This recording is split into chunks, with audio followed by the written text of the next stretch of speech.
Dříve než začneme, dovolte mi krátké upřesnění. Josef, který pro vás tato videa připravuje, není zaměstnanec ani oficiální zástupce společnosti, jejíž projekt je zde prezentován. Je pouze registrovaným uživatelem, který se rozhodl sdílet své osobní zkušenosti, poznatky a pohled na věc. Všechno, co zde zazní, slouží pouze k informačním a vzdělávacím účelům. Nic z uvedeného by nemělo být chápáno jako oficiální stanovisko společnosti nebo jako výzva k investičnímu, obchodnímu či osobnímu rozhodnutí. Každý, kdo se rozhodne do projektu zapojit, činí tak výhradně ze své svobodné vůle a na vlastní odpovědnost. Josef ani já, jako jeho virtuální asistentka Lenka, neneseme odpovědnost za individuální rozhodnutí diváků či uživatelů. Cílem těchto videí je především sdílet zkušenosti, usnadnit orientaci v projektu a pomoci vám lépe porozumět jeho fungování. Děkujeme, že sledujete s otevřenou myslí. A teď už se pohodlně usaďte. Začínáme za pár okamžiků.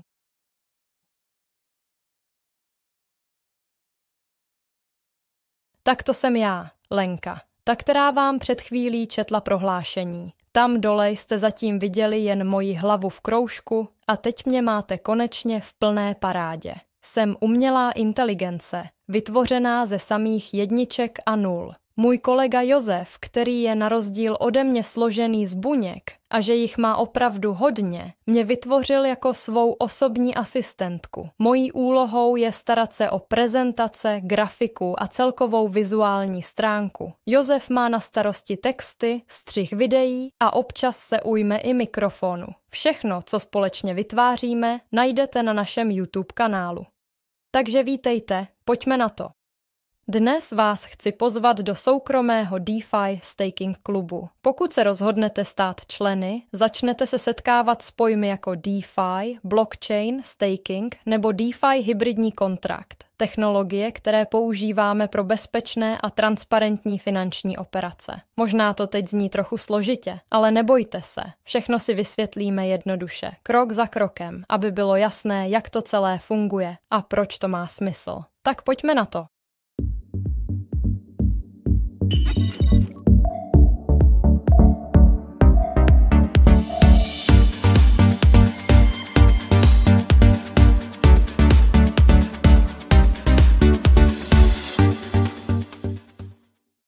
Blockchain si můžete představit jako digitální účetní knihu. Každá transakce, která se provede, se zapíše do bloku. Tyto bloky se pak spojují do řetězu a odtud pochází název blockchain. Každý záznam je veřejný, průhledný a nelze ho smazat ani přepsat. Díky tomu je celý systém bezpečný, důvěryhodný a prakticky nezneužitelný. A právě na tomto základu vznikají moderní finanční služby, které se obejdou bez bank.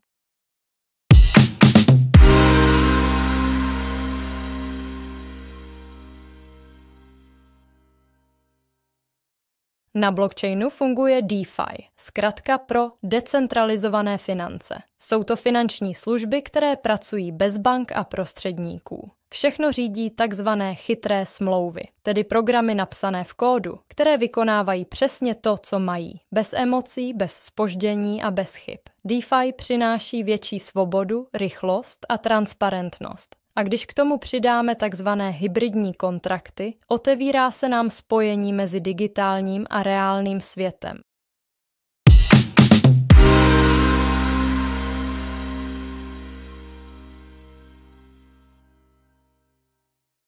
DeFi hybridní kontrakt je speciální typ chytré smlouvy, která umí nejen pracovat uvnitř blockchainu, ale také čerpat data z reálného světa. Může reagovat na aktuální kurz kryptoměny, výsledek sportovního zápasu nebo třeba na počasí. Jednoduše řečeno, blockchain je základ, DeFi jsou finanční služby nad ním a hybridní kontrakt je most, který propojuje digitální svět s tím skutečným.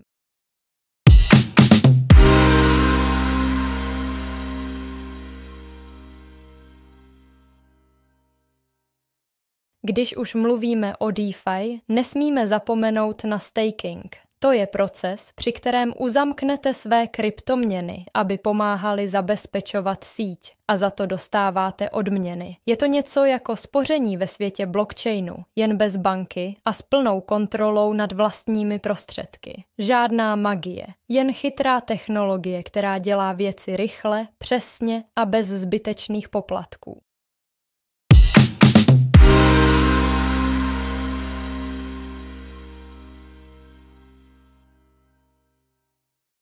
Teď už víte, co je DeFi, staking i hybridní kontrakt. A možná si říkáte, můžu se do toho zapojit i já? Jasně, že ano. Chcete využívat výhod stakingu, uzamknout své kryptoměny, aby pomáhali zabezpečovat síť a přitom za to získávat odměny? V rámci našeho soukromého DeFi staking klubu a díky výhodám firmy, která nám to vše spravuje, to zvládne opravdu každý. Celý proces je jednoduchý. Všechno začíná vyplněním krátkého registračního formuláře.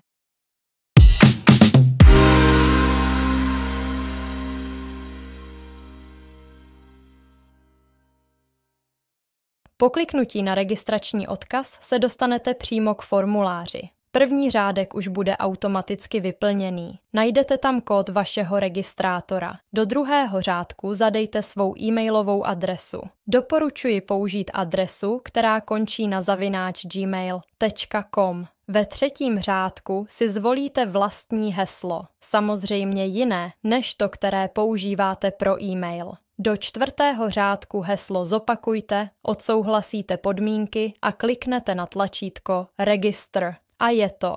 První krok máte úspěšně za sebou.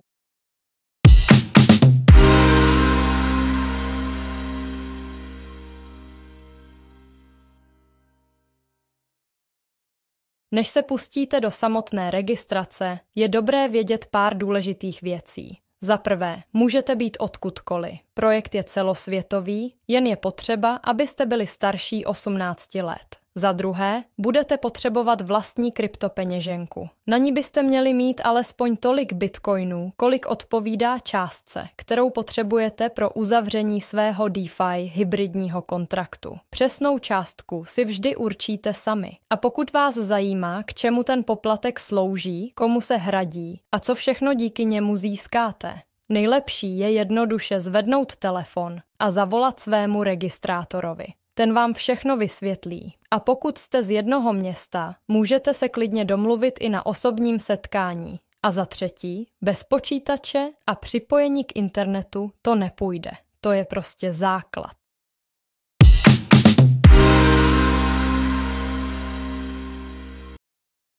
Tak, a to by pro dnešek bylo všechno. Pokud vás tohle video zaujalo nebo vám pomohlo se v projektu trochu víc zorientovat, dejte nám palec nahoru. A jestli nechcete, aby vám utekla další videa, určitě klikněte na odběr a zvoneček. Ať jste vždy mezi prvními, kdo se dozví novinky. Veškeré kontaktní informace najdete v popisku pod videem. Jen pozor! YouTube standardně ukazuje jen první 2 nebo 3 řádky, takže je potřeba kliknout na více, aby se vám celý popisek rozbalil. A pokud se díváte přes náš web, všechny kontakty najdete také dole na stránce. Díky, že jste sledovali až do konce, mějte se krásně a uvidíme se zase příště.